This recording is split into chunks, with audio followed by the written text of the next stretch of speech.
तेने ब्रह्म हृदय याद कवय मोहियंत यसूर्य। अरे बड़े बड़े ब्रह्मादिक देवता जिनकी लीलाओं से मोहित हो जाएं, जिनने अपनी माया से पूरे संसार को मोहित कर रखा हो। उदाहरण भी देखो कितना बढ़िया दिया। सूत जी महाराज कहते हैं कि जिस प्रकार तेजोबार मृदाम यथा विनिमयो यत्र सरगो मृषा। तेजोबार गर्मियों के समय में, अभी नहीं, गर्मियों के समय में जब सूर्य का प्रकाश होता है तो इतना जोर से होता है कि वही प्रकाश हमारी आंखों को धोखा दे देता है। ये बगल में ही रोड जा रहा है, कभी आपने ऐसा अंदाजा किया हो? ऐसा लगता है गर्मी में कि रोड पर पानी भरा हो। जब दोपहर की चिलचिलाती हुई धूप पड़े और कभी इमरजेंसी में जाना पड़े तो लगभग दिन के 11 बजे 12 बजे तनिक तेज धूप के निकलना मुश्किल, और दूरी पर ऐसा लगता है कि माने थल में जल भरा हो। अथवा किसी रेगिस्तान में जाओ, दूर दूर तक रेत ही रेत हो, वहां रेत पर भी ऐसा लगता है कि माने पानी भरा है। वो पानी तो नहीं है, तेजोबार है। सूर्य के तेज के प्रकाश से थल में जल का भान हो जाए, ऐसे ही है भगवान की माया। ये जो संसार है, ये संसार माया से हमें अपना दिखाई देने लगता है। और ये माया इतनी प्रबल, ये संसार जबकि ये झूठा है, असत्य है। हम लोग कभी कभी बातों में सही बात कह देते हैं कि भैया दुनिया में कोई किसी का नहीं है। बात तो बहुत सत्य है, लेकिन जो माया का बंधन है वो असत्य को मानने नहीं देता। जो सत्य है कि ये दुनिया में कोई किसी का नहीं, और वही असत्य हमको सच्चा लगने लगता है। अरे ये तो बेटा मेरा है, ये नाती मेरा है, ये घर मेरा है, ये प्रॉपर्टी मेरी है, ये खेत मेरा है, ये गाड़ी मेरी है, ये परिवार मेरा है। और जीवन भर यही भाव में रहे और करते करते करते जो मेरा मेरा कर रहे थे, एक दिन प्राण निकल गए। अब बताओ किसका है? जो ये कह रहे थे कि ये मेरा है, तुम्हारा ही था तो मरने के बाद ले जाते, यहां किसके भरोसे छोड़कर गए? ये मात्र हमने मान लिया है ये मेरा है, लेकिन वास्तव में है नहीं। ये केवल हम मान बैठे हैं। और जब तक हमने ये मान लिया है कि ये मेरा है, ये संसार मेरा, ये घर मेरा, ये परिवार मेरा, समझ लो कि ये बंधन जब तक रहेंगे तब तक ये भव से पार हो नहीं सकते। यही तो बताया, तेजोवार यथा विनिमयो यत्रत्र सर्गो मृषाम धामना स्वेन सदा निरस्तकुहकम सत्यम परम धीमहि। सत्य है परमात्मा, लेकिन जो सत्य है उसका ज्ञान हमको कब होता है मालूम? जब प्राण निकल जाए तब। हाँ, जब प्राण निकल जाए, विमान जब शमशान की ओर जाए, तब गांव वाले कहें कि राम नाम। अब बताओ किसके लिए गाया जा रहा है ये गुणगान? जो मर गया उसके लिए, जो जिंदा चले जा रहे हैं उनके लिए? जो जीवित जा रहे हैं, जो मर गया वो तो मर ही गया।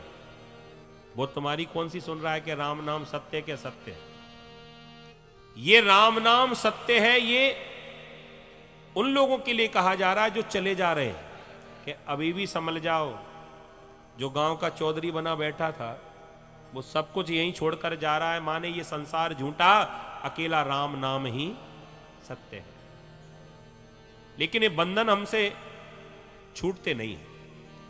एक बार एक व्यक्ति, रात का समय था और बहुत जरूरी काम से इसको दूसरे गांव में जाना था। बीच में एक नदी पड़ती थी। अब बेचारा तैरना भी नहीं जानता था। अब इसे मन में सोचा कि नाविक मिलेगा नहीं, जाना बहुत जरूरी है और मैं तैरना भी नहीं जानता। विचार किया वो कोई बात नहीं, नाविक नहीं मिलेगा, नाव तो होगी उसकी किनारे पर, मैं खुद ही नाव चलाऊंगा, लेकिन जाना बहुत जरूरी है। नाव में बैठा और हाथ में पतवार लेकर और नाव चलाने लगा। नाव पानी में चलने लगी। खूब समय हो गया लेकिन दूसरा किनारा ना आ गया। अब बेचारा समस्या सोच रहा था कि रात भर हो गई और नाव चलाते चलाते किनारा आता नहीं, और बीच धार तक पहुंच गया,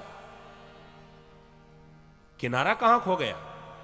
रात भर नाव चलाई, पसीना पसीना हो गया, जाना था जरूरी, वहां भी नहीं पहुंच पाया, मेहनत बराबर करता रहा, और इतना मेहनत की, समय भी इतना हो गया कि सूर्य देवता प्रकट हो गए, रात से सवेरा हो गया, और बीच धार में नाव चला रहा था। तब तक केवट आ गया। केवट ने कहा, भैया क्या कर रहे हो। वहीं से कहने लगा, अरे भैया बहुत जरूरी काम से जाना था, क्षमा करना, आपने आपसे बिना पूछे हमने आपकी नाव को ले लिया।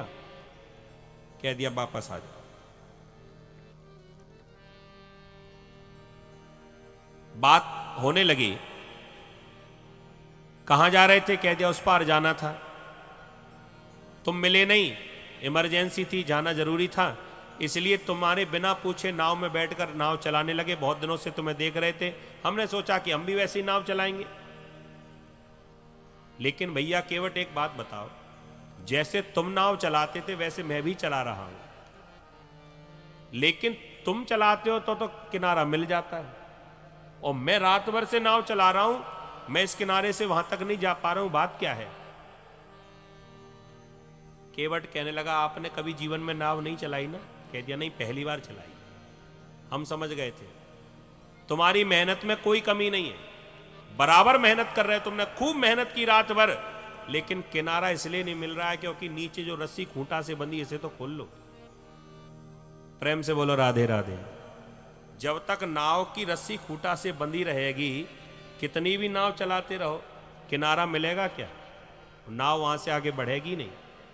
ऐसे ही चाहे कितना भी हम प्रभु का भजन तो कर रहे हैं, लेकिन फिर भी मन में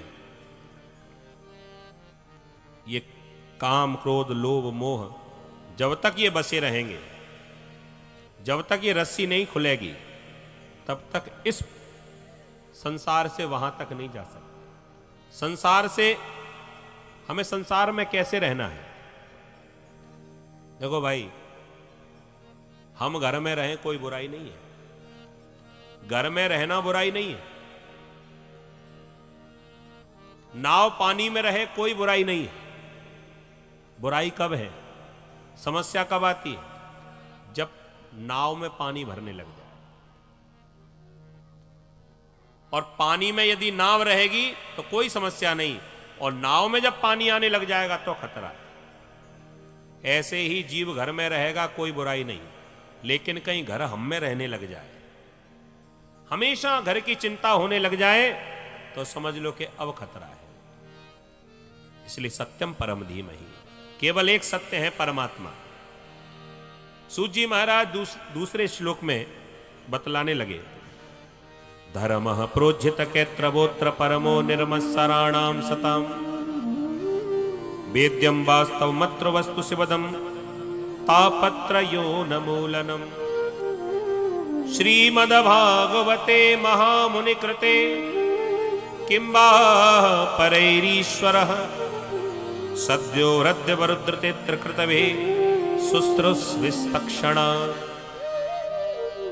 धर्मः, धर्म की व्याख्या करते हैं, धर्मः प्रोज्झित कैत्रवोत्र परमो निर्मत्सराणाम सताम। यहां धर्म और परम धर्म दोनों की बात कही गई है।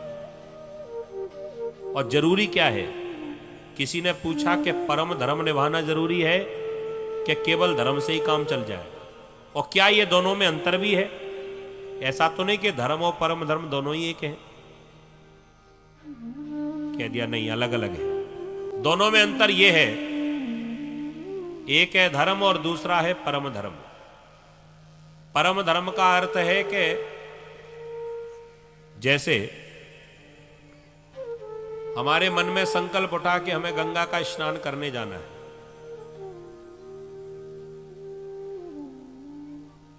गंगा का स्नान करने के लिए हरिद्वार जा रहे हैं। हमने तैयारी की, टिकट निकाला, रेलवे स्टेशन पर पहुंच गए। रास्ते में भूख भी लग सकती है, खाने पीने के लिए भी सामान ले लिया, कपड़े भी रख लिए, सर्दी का समय है। हमने सारी तैयारी कर ली और तब तक गाड़ी ना आ पाई। स्टेशन पर इंतजार कर रहे थे, तब तक एक कोई भूखा प्यासा व्यक्ति आपके पास आया और आकर कहने लगा, बाबूजी बड़ी जोर की भूख लगी, थोड़ा सा भोजन अगर आपकी कृपा हो जाए, सुबह से कुछ खाया नहीं, तड़प रहा हूं। तो परम धर्म है गंगा का स्नान करना। और धर्म क्या है? उस भूखे को भोजन कराना। निर्वाह दोनों का ही करना पड़ेगा। घर से जो संकल्प लेकर हम चले हैं कि गंगा का स्नान करना है, वो तो हो गया परम धर्म। लेकिन रास्ते में अगर कोई भूखा प्यासा व्यक्ति मिल गया, आपसे भोजन की इच्छा कर रहा है और आपने मना कर दिया, भैया अपना भोजन हम तुझे ही करा देंगे, तो हम क्या खाएंगे?